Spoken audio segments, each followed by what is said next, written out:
Hello friends, welcome to my channel. आज हम लोग पुनः एक नई वीडियो के साथ उपस्थित हुए हैं, जिसमें करना क्या है, सिंपल सेंटेंस बनाना है। किसकी मदद से बनाना है? तो नाउन या फ्रेज को इन ए पोजीशन, अर्थात नाउन या फ्रेज को उसके बगल में रख करके जिसके लिए अतिरिक्त इन्फॉर्मेशन दी जाती है, अर्थात जिसके बारे में अतिरिक्त सूचना मिलती है, उस सूचना को हम उसके जस्ट बगल में रखते हैं। समझ गए? जैसे मैं कह दूं निधि, यहाँ पर लिखा हुआ है here is my sister in law. यहाँ पर मेरी भाभी है, साली है, ननद है, जो भी कह सकते हैं। हर नेम इज़ निधि, उनका नाम निधि है। इसका मतलब क्या सूचना दी जा रही है कि जो मेरी सिस्टर इन लॉ है वो कौन है? निधि है। तो इसको हम बनाते कैसे हैं, आइए पहले इसके बारे में हम बता दें कि होता है क्या है पोजीशन। तो नाउन क्या होता है इसके बारे में आप जान चुके हैं, लेकिन फ्रेज क्या होता है इसके बारे में आप अभी हो सकता है न जानते हो, तो जान लीजिए। फ्रेज का अर्थ ये होता है कि ग्रुप ऑफ वर्ड्स, शब्दों के समूह, अर्थात एक कंप्लीट सेंटेंस तो नहीं कहेंगे, लेकिन कई शब्द होंगे और जब मिल करके एक फ्रेज बनाते हैं, तो इन शब्दों को हम क्या रखते हैं, जिसके बारे में अतिरिक्त व्याख्या की जा रही है उसके बगल में रखते हैं।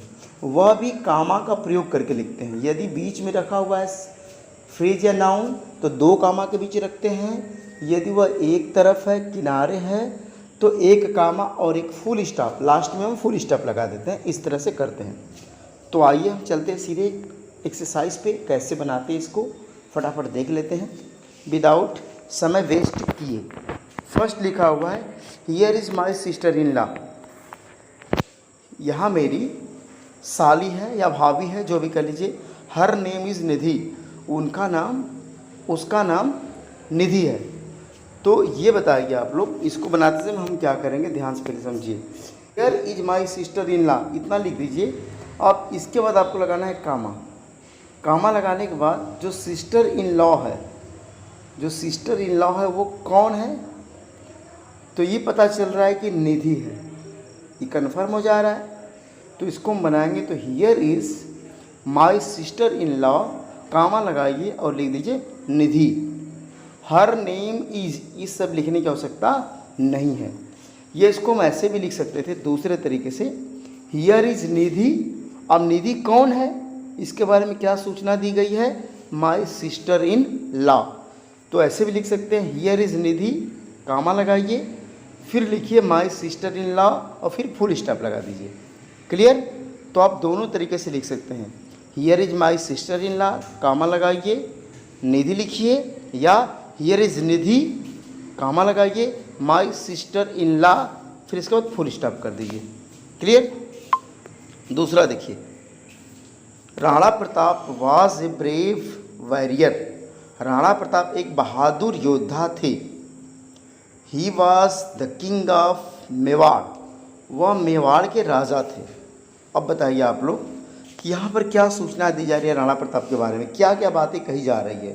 पहली बात तो ये हो गई कि राणा प्रताप क्या है, एक बहादुर योद्धा है। और क्या बताया जा रहा है, the king of Mewar, Mewar के राजा हैं, राजा थे। तो राणा प्रताप के बारे में दो बातें बताई जा रही हैं। हम दोनों बातों में से बारी बारी से हम क्या करेंगे। अब देखिए यहाँ पर ए ब्रेव वॉरियर है, इसको हम एक तरह से एक फ्रेज कहेंगे। यहाँ पर एक नाउन नहीं है, एक फ्रेज है। द किंग ऑफ मेवाड़ भी एक फ्रेज है। तो जब शब्दों का समूह हो तो इसको हम फ्रेज कहते हैं। तो इसको हम बनाएंगे कैसे, राणा प्रताप, ध्यान से आप लोग समझिएगा, कामा लगाइए, ए ब्रेव वॉरियर, ध्यान समझिएगा, राणा प्रताप, कामा लगाइए। हम यहाँ पर वाज को हटा देते हैं, क्या करेंगे, वाज को हटा देंगे। तो राणा प्रताप, कामा लगाइए, उसके बारे में क्या सूचना दी जा रही है कि एक बहादुर योद्धा है, जस्ट उसके बगल में लिखिए राणा प्रताप, कामा लगाइए, ए ब्रेव वॉरियर। फिर आपको फिर वापस से कामा लगाना है। कामा लगाने के बाद हम लिखेंगे was the king of Mewar. अब हम इसे दूसरे तरीके से भी बना सकते हैं। वो क्या तरीका है, आइए हम लोग इस पर विचार करते हैं। कि जो हमारा सेकेंड मेथड है, अब जब यहाँ पर हमें राणा प्रताप के बारे में दो इन्फॉर्मेशन मिल रही है, दो सूचना मिल रही है कि एक बहादुर योद्धा थे और मेवाड़ के राजा थे, तो हम दूसरे तरीक़े से कैसे बनाएंगे, राणा प्रताप, फिर उसके बगल में हम कामा लगाएंगे, कामा लगाने के बाद लिखेंगे द किंग ऑफ मेवाड़, इतना हो जाएगा, क्योंकि ये उसके बारे में इंफॉर्मेशन मिल रही है कि राणा प्रताप क्या थे, तो the king of Mewar, Mewar के राजा थे। तो राणा प्रताप कामा लगाइए, द किंग ऑफ मेवाड़, फिर आप कामा लगाइए और कामा लगाने के बाद लिख दीजिए was a brave warrior, was a brave warrior, और फिर फुल स्टॉप लगा दीजिए। क्लियर। तो इसको हम ऐसे भी कर सकते हैं, अर्थात हमने देखा कि जो उसके बारे में सूचना मिल रही है, जो जो सूचनाएं मिल रही हैं, उनमें से जो भी हम लिख रहे हैं राणा प्रताप के बगल में जस्ट वो दो कामा के बीच में जा रहा है, और जो लास्ट वाली सूचना मिल रही है वो उसके बाद हम क्या करते हैं, फुल स्टॉप लगा दे रहे हैं। तो ये भी ध्यान देना है कि अगर अंत में जा रही हो इन्फॉर्मेशन तो एक ही कामा लगेगा और एक फुल स्टॉप लगेगा, जबकि वो बीच में उसकी इन्फॉर्मेशन तो हम क्या करते हैं, दो कामा के बीच में लिखते हैं। ये हमेशा ध्यान देना है। आइए हम तीसरा समझा रहे हैं, बाबर डिफीटेड लोधी, बाबर ने लोधी को पराजित किया। क्लियर। बाबर वाज ए तुर्क, बाबर एक तुर्क था, Lodhi was the emperor of India, Lodhi Bharat का सम्राट था। क्लियर। अब मुझे बताइए कि यहाँ पर बाबर के बारे में क्या इन्फॉर्मेशन मिल रही है, क्या आपको इस सेंटेंस में बाबर के बारे में कोई सूचना मिल रही है? जी हाँ, आपको सूचना मिल रही है। सूचना क्या मिल रही है कि बाबर एक क्या है, तुर्क है। यहाँ पर साफ शब्दों में देखिए लिखा हुआ है बाबर वाज ए तुर्क, तो मुझे बाबर के बारे में कुछ सूचना मिल रही है, एडिशनल इन्फॉर्मेशन हमें मिल रहा है, तो उस इन्फॉर्मेशन को हम तुरंत उसके बगल में रखेंगे। तो कैसे बन जाएगा, बाबर कामा लगाइए, ए तुर्क, क्या लिखेंगे, बाबर कामा लगाइए ए तुर्क, इतना लिख देंगे। तुर्क लिखने के बाद लिखेंगे डिफीटेड लोधी, लेकिन तुर्क लिखने के बाद कामा लगाएंगे। मैंने पहले ही बताया जो एडिशनल इन्फॉर्मेशन मिलेगी वो दो कामा के बीच में रहेगी, यदि वो लास्ट में है तो दो कामा नहीं लगेगा। तो क्या हम कर लेंगे, बाबर कामा लगाइए ए तुर्क, फिर कामा लगाइए, फिर लिखिए डिफीटेड लोधी। ठीक, बाबर एक तुर्क था, क्या किया, लोधी को पराजित किया। अब लोधी के बारे में भी कुछ सूचना मिल रही है, सूचना लोधी के बारे में जो हमें सूचना मिल रही है वो क्या मिल रही है कि वह भारत का एम्परर था, सम्राट था। तो हम यहाँ क्या करेंगे, लोधी के बाद भी कामा लगाएंगे, लिखेंगे द एम्परर ऑफ इंडिया, और फिर जाकर के हम फुल स्टॉप लगाएंगे। तो जिसके बारे में जो सूचनाएं मिल रही हैं उनको हम क्या करते हैं, उसके जस्ट बगल में लिखेंगे। ये बात आप समझ गए होंगे। नेक्स्ट ध्यान से समझेंगे आप लोग, doctor Radha Krishnan was the president of India, doctor Radha Krishnan Bharat के राष्ट्रपति थे। ही वॉज ए ग्रेट फिलोसफर, वह एक महान दार्शनिक थे। आप लोग मुझे बताइए कि राधा कृष्णन के बारे में क्या सूचना मिल रही है, क्या जानकारी मिल रही है। तो जानकारी ये मिल रही है कि वह क्या थे, भारत के राष्ट्रपति थे। एक जानकारी तो हमको ये मिल गई, दूसरी हमको जानकारी क्या मिली कि वह एक महान दार्शनिक थे। हमें दो सूचनाएं मिल रही है, हम दोनों सूचनाओं में से किसी का भी प्रयोग करके हम बना सकते हैं। जैसे देखिए, अब हम कैसे बनाएंगे, हम लिखेंगे डॉक्टर राधा कृष्णन, इसके बाद हम कामा लगाएंगे, लिख देंगे द प्रेसिडेंट ऑफ इंडिया, फिर कामा लगाएंगे और फिर लिख देंगे was a great philosopher, full stop. Clear. दूसरे तरीके से बनाएंगे तो क्या हो जाएगा, डॉक्टर राधा कृष्णन कामा लगाइए एक ग्रेट फिलोसफर। अब हम क्या करेंगे, दूसरी बार इसको हम इस्तेमाल करेंगे, किसको, एक ग्रेट फिलोसफर को। तो डॉक्टर राधा कृष्णन कामा लगाइए एक ग्रेट फिलोसफर, फिर कामा लगाइए और फिर लिख दीजिए was the president of India. इस तरह से करना है। क्लियर। तो दो में से कोई भी जो हमको सूचना, हालांकि दोनों सूचनाएं हमको मिल रही है, दोनों इन्फॉर्मेशन है, तो हम दोनों में से किसी भी तरह बना सकते हैं, इसमें कोई भी संदेह नहीं होना चाहिए। क्लियर। आगे देखते हैं, Mohan is the only son of his father, Mohan अपने पिता का एकलौता पुत्र है। He died in an accident, वह एक दुर्घटना में मर गया।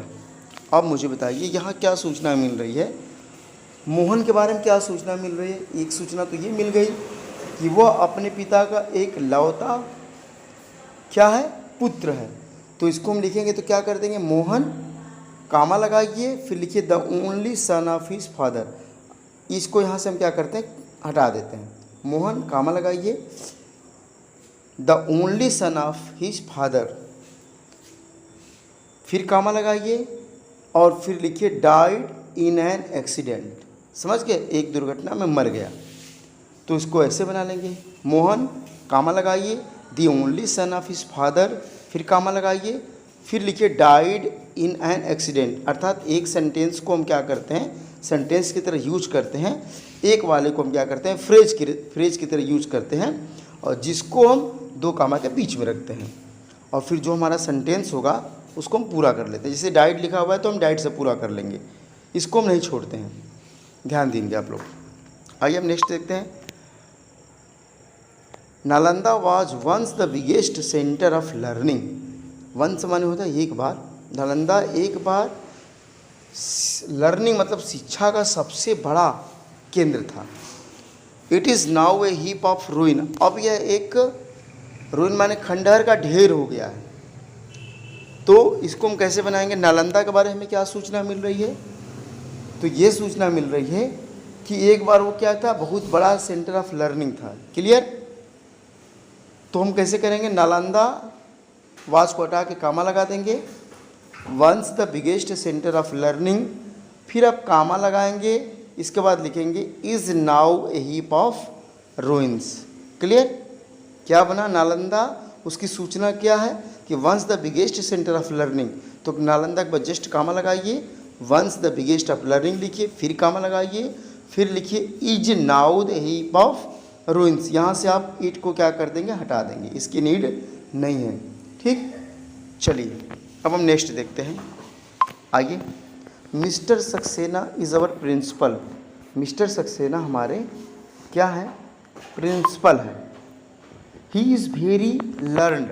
वह काफ़ी, लर्नड का मतलब होता है सीखे हुए, सुलझे हुए, शिक्षित एक तरह से हम कह सकते हैं। तो अब आइए इसको हम कैसे बनाएंगे, मिस्टर सक्सेना। अब मिस्टर सक्सेना कौन है, उनके बारे में क्या सूचना मिल रही है कि वह क्या है, हमारे प्रिंसिपल हैं। तो तुरंत जो सूचना मिले वहाँ कामा लगा करके उसको लिखिए। तो मिस्टर सक्सेना, अच्छा वहाँ इज एम आर कुछ भी दिया हो उसको हटा दीजिए, नो डाउट्स कामा लगाते हैं तो उसको हटा देते हैं। तो मिस्टर सक्सेना कामा लगाइए, आवर प्रिंसिपल, फिर कामा लगाइए, और कामा लगाने के बाद दूसरे वाले सेंटेंस का करता है किसके लिए, ही किसके लिए आया हुआ है, मिस्टर सक्सेना के लिए। लिखने की आवश्यकता नहीं है, इसको बेटाइए और लिखिए is very learned. Clear. Mister Saxena comma लगाइए, आवर प्रिंसिपल कामा लगाइए, is very learned, full stop, ऐसे कर लेंगे। नेक्स्ट हम देखते हैं, Shahjahan was a great Mughal emperor. Shahjahan एक महान मुगल एम्परर था। ही बिल्ट द ताज, उसने ताज को बनवाया। It is the finest building in the country, यह भारत में सबसे सुंदर इमारत है। अब मुझे बताओ, शाहजहाँ के बारे में कोई सूचना है क्या? हाँ ज़रूर है। क्या सूचना है कि वह एक महान मुगल एम्परर था। तो जस्ट जो सूचना मिल रही है इसके बगल में लिखिए शाहजहाँ, कामा लगाइए, वाज को हटा दीजिएगा, एक ग्रेट मुगल एम्परर। फिर आप लिखेंगे बिल्ट दी ताज, यहाँ से ही किसके लिए, शाहजहाँ के लिए, इसको हटा देंगे और लिखेंगे बिल्ट दी ताज, कामा लगाने के बाद शाहजहाँ एक ग्रेट मुगल एम्परर, कामा लगाइए, बिल्ट दी ताज। अब ताज के बारे में क्या सूचना मिल रही है कि क्या है, the finest building in the country. तो बस ताज के बगल में भी कामा लगाइए, इसके बारे में भी सूचना मिल रही है। तो लिख दीजिए the finest building in the country, जिसके बारे में सूचना मिल रही है वो सूचना उसके जस्ट बगल में लिखिए, जो भी इंफॉर्मेशन मिल रही है। क्लियर। तो इसको हम ऐसे बना लेंगे। आइए हम नेक्स्ट देखते हैं। I have never been to Mumbai, मैं मुंबई कभी नहीं रहा हूँ। It is the biggest sea port of India. अब मुझे बताओ ज़रा आप लोग कि मुंबई के बारे में क्या सूचना मिल रही है कि यह biggest sea port of India है। तो ठीक जस्ट क्या करेंगे, मुंबई के बगल में हम कामा लगाएंगे और लिख देंगे the biggest sea port of India. Clear? और फिर फुल स्टॉप लगा देंगे और आपको इट इज़ यहाँ से हटा देना है, ये भी ध्यान देना है। I have never been to Mumbai, Mumbai की सूचना क्या मिल रही है? The biggest sea port of India, तो कामा लगाइए और उसको लिख दीजिए the biggest sea port of India full stop. इस तरह से आप कर सकते हैं। क्लियर? आइए हम आगे देखते हैं। Kalidas was a great Sanskrit poet, he was the author of Shakuntalam. अब मुझे बताइए आप लोग, कालिदास के बारे में क्या क्या सूचना मिल रही है? पहली सूचना तो ये मिल रही है कि वह एक महान संस्कृत पोएट थे, ये तो कन्फर्म हो गया। दूसरी सूचना ये भी मिल रही है हमको कि वह क्या है? शकुंतलम के ऑथर, लेखक थे। तो मुझे दो सूचना मिल रही है, हम दोनों सूचनाओं में से किसी भी सूचना को हम कालिदास के बगल में लिख सकते हैं, नो डाउट्स। तो हम क्या करेंगे? कालिदास वाज को हटा देंगे, कामा लगाएंगे, कामा लगाने के बाद लिखेंगे ए ग्रेट संस्कृत पोएट, फिर कामा लगाएंगे वापस, फिर ही को हटाएंगे क्योंकि ही आया हुआ कालिदास के लिए। तो कामा लगाने के बाद क्या लिखेंगे? Was the author of Shakuntalam. Clear? इसको आप ऐसे कर लेंगे। अभी मैं जस्ट इसके बारे में और थोड़ी सी व्याख्या बता रहा हूँ कि हम दूसरे तरीके से कैसे बना सकते हैं। क्या दूसरी इन्फॉर्मेशन हमको मिली थी? कालिदास वाज को हटाइए, कामा लगाइए, कामा लगाने के बाद हम ये लिख सकते हैं the author of the Shakuntalam, क्योंकि वो शकुंतलम के लेखक है। तो उनके बस जस्ट बगल में लिखिए, फिर आप लिखिए was a great Sanskrit poet. Clear? तो अब यहाँ जो वाज था वो इस्तेमाल होगा बाद में, समझ गए? क्योंकि अब हम जब ऐसे बनाएंगे तो कालिदास के बाद कामा लगाएंगे, the author of the Shakuntalam, फिर कामा लगाएंगे और फिर लिखेंगे was a great Sanskrit poet, फिर फुल स्टॉप लगा देंगे। तो ऐसे हम कर सकते हैं। अब ये चीज़ आपको ध्यान में होनी चाहिए कि ही वाज अब यहाँ से कैंसिल हो जा रहा है, क्योंकि मुझे एक ही बार एक सेंटेंस में हेल्पिंग वर्ब लगानी है। बाकी जो दूसरे वाले सेंटेंस है उसमें क्या करना है, जो एडिशनल इन्फॉर्मेशन दी रही है जिसको हम बगल में लिख रहे हैं, उसमें से हम क्या करेंगे? इज एम आर वाज पे जो भी चीज़ें होंगी इसको हम क्या करते हैं? हटा देते हैं। चलिए नेक्स्ट हम देखते हैं। Nehru was a great statesman. Statesman का मतलब होता है राजनेता या राजनीतिज्ञ, डिप्लोमेट हम कहते हैं। क्या बोलते हैं इनको हम लोग? डिप्लोमेट। तो सबको पता है कि Nehru was a great statements, मतलब महान राजनेता थे। ही वाज, अब देखिए क्या सूचना मिली? एक सूचना तो हमें यही मिल गई कि नेहरू क्या थे? ए ग्रेट स्टेटमेंट्स थे, ठीक। दूसरी सूचना क्या मिल रही है? The first prime minister of India. तो जब मुझे दो सूचना मिले नेहरू के बारे में तो हम दोनों से बना सकते हैं। जैसे कैसे बनाएंगे? पहले हम नेहरू बना रहे हैं, फिर एक ग्रेट स्टेट्समैन लिख रहे हैं। जब ये ग्रेट स्टेटमेंट्स लिखेंगे तो यहाँ से वाज को हटा देंगे और यहाँ क्या लगा देंगे? कामा। तो नेहरू ए ग्रेट स्टेट्समैन, फिर दूसरे वाले में क्या करते हैं? Was the first prime minister of India, इतना पूरा लिख देंगे और यहाँ भी कामा लगाएंगे और ही को हटा देते हैं। क्लियर? तो क्या बना? नेहरू ए ग्रेट स्टेट्समैन, ये दोनों तरह से कामा से बंद रहेगा। फिर कामा के बाद लिखेंगे was the first prime minister of India. अब इसे हम दूसरे तरीके से कैसे बनाएंगे? नेहरू के बारे में मुझे क्या और सूचना मिली है कि वो क्या है? The first prime minister of India है। तो नेहरू लिखिए, इनके बगल में कामा लगाइए, फिर लिखिए the first prime minister of India, फिर कामा लगाइए, फिर कामा लगाने के बाद वाज ए ग्रेट स्टेट्समैन, इसको लिख सकते हैं। क्लियर? आगे देखते हैं। Mahatma Gandhi was a lover of peace. Mahatma Gandhi शांत क्या थे? शांति के प्रेमी थे। तो इसका और क्या थे? एक सूचना तो मिल गई कि शांति के प्रेमी थे, और क्या थे? He had once been a liar, वह एक बार लायर भी थे। ये भी एक सूचना मिल गई गांधी जी के बारे में। देखिए जानकारी मिल रही है, एक तो ये जानकारी मिल गई कि लवर ऑफ पीस, एक जानकारी मिल गई कि once been a liar, he praised non violence, उन्होंने अहिंसा पर उपदेश दिया। तो अब इसको हम कैसे बनाएंगे? देखिए जो जो सूचनाएं मिली उसको हम कहाँ लिखेंगे? जस्ट उनके बगल में। तो महात्मा गांधी, यहाँ से आप पहले वाज हटाइए पहली बार में, महात्मा गांधी ए लवर ऑफ पीस, एंड से जोड़िए, एंड से जोड़ने के बाद ही और हैड को क्या कर दीजिए? हटा दीजिए। जब हैड हटाएंगे तो बीन भी हट जाता है। क्योंकि हैड के साथ बीन लगा हुआ है तो क्या हो जाएगा, महात्मा गांधी कामा लगाइए, a lover of peace and once a lawyer, फिर आप कामा लगाइए और कामा लगाने के बाद यहाँ ही हटा दीजिए क्योंकि ही उसी के लिए आया हुआ है, गांधी जी के लिए, उन्हीं के लिए है, तो इसको भी हटा दीजिए और कामा लगाने के बाद लिखिए प्रेज्ड नॉन वायलेंस। क्लियर? तो कैसे बना, महात्मा गांधी कामा लगाएंगे, a lover of peace and once a lawyer, फिर कामा लगाइए, प्रेज्ड नॉन वायलेंस। क्लियर? आगे हम देखते हैं 14वां, air is the first necessity of life, it is a free gift of nature. Air जो है वो क्या है, फर्स्ट नेसेसिटी ऑफ लाइफ है, जीवन की प्राथमिक आवश्यकता है, पहली आवश्यकता है एयर। तो ये तो कन्फर्म हो गया भाई कि एयर क्या है, तो the first necessity of life है। एक सूचना मिल गई हवा के बारे में, दूसरी सूचना क्या मिल रही है, ए फ्री गिफ्ट ऑफ नेचर, यह भगवान का एक फ्री गिफ्ट है हमारे लिए। तो दो सूचना मिल गई। अब दोनों सूचनाओं को आप रख के बना सकते हैं। पहले एयर को लीजिए, जब एयर लिखने के बाद हम क्या करेंगे, इज को हटाएंगे और यहाँ पर लगाएंगे कामा, तो air the first necessity of life, फिर ईट को हटाइए और लिख दीजिए is a free gift of nature. या हम दूसरे तरीके से कैसे बनाएंगे, एयर कामा लगाइए, a free gift of nature, फिर कामा लगाइए, फिर लिख दिए is the first necessity of life. Clear? ऐसे भी बना सकते हैं। अब हम देखते हैं 15वां, Milton was a famous English poet. अब देखिए यहाँ क्या सूचना मिल गई कि मिल्टन क्या है, एक फेमस इंग्लिश पोएट है। तो क्या करेंगे, मिल्टन लिखेंगे, वाज को हटाएंगे, कामा लगाएंगे, मिल्टन ए फेमस इंग्लिश पोएट, फिर ही उन्हीं के लिए है तो ख़त्म करिए, फिर कामा लगाइए, बिकम ब्लाइंड।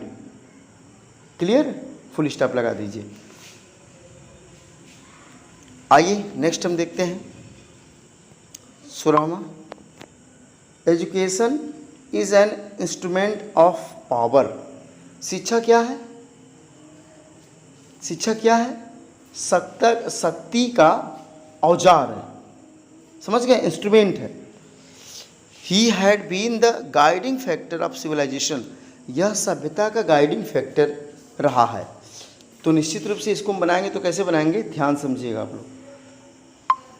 अभी हम बता रहे हैं कि कैसे बनेगा।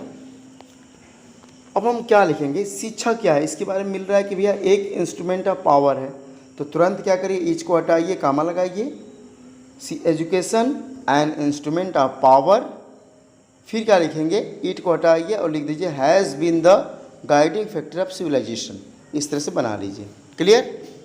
क्योंकि एजुकेशन के बारे में हमको इन्फॉर्मेशन क्या मिली थी कि एन इंस्ट्रूमेंट ऑफ पावर, उसको लिख करके कामा लगाइए, फिर ईट को हटाइए, has been the guiding factor of civilisation. Clear? Good, बहुत अच्छे। आइए हम देखते हैं 17वां, Kalidas wrote the Shakuntalam. He was a great poet and a dramatist. Kalidas ने शकुंतलम लिखा, वह एक महान कवि और ड्रामाटिस्ट मतलब नाटककार थे। तो क्या होगा, क्या सूचना मिल रही है कालिदास के बारे में, एक सूचना तो ये मिल रही है कि वह शकुंतलम के लेखक हैं, ये बात क्लियर हो गई। दूसरी सूचना ये मिल रही है कि एक महान पोएट एंड ड्रामाटिस्ट हैं, कवि और नाटककार हैं। तो देखिए हम कैसे बनाएंगे, हम क्या करते हैं, कालिदास के बाद हम कामा लगा देंगे, कालिदास के बाद कामा लगाइए, फिर लिखिए ए great poet and a dramatist, फिर एक कामा लगाइए, दो कामा के बीच में हो गया, फिर लिख दीजिए रोट दी शकुंतलम, फुल स्टॉप लगा दीजिए। दूसरे तरीके से हम कैसे बना सकते हैं, कालिदास, फिर आप क्या करेंगे, कामा लगाएंगे। अब इसको हम लिखेंगे, कामा लगाने के बाद the writer of Shakuntalam. Wrote को हम ऐसे भी कर सकते हैं, कालिदास कौन है, तो शकुंतलम के लेखक हैं, तो कालिदास कामा लगाइए, राइटर ऑफ द शकुंतलम, ऐसे लिख दीजिए, the writer of the Shakuntalam. फिर उसके बाद हम क्या करेंगे, ही को हटा देंगे कामा लगाने के बाद, was a great poet and a dramatist. तो इजी कैसे लग रहा है, दोनों तरीका इजी है, वैसे ज़्यादा इजी आपको लगेगा। कालिदास कामा लगाइए, ए great poet and a dramatist, फिर कामा लगाइए, रोट दी शकुंतलम। कालिदास क्या थे, तो एक महान कवि और नाटककार थे और शकुंतलम को लिखे, शकुंतलम लिखे हैं। क्लियर। अब हम देखते हैं 18वां। 18वां क्या कह रहा है?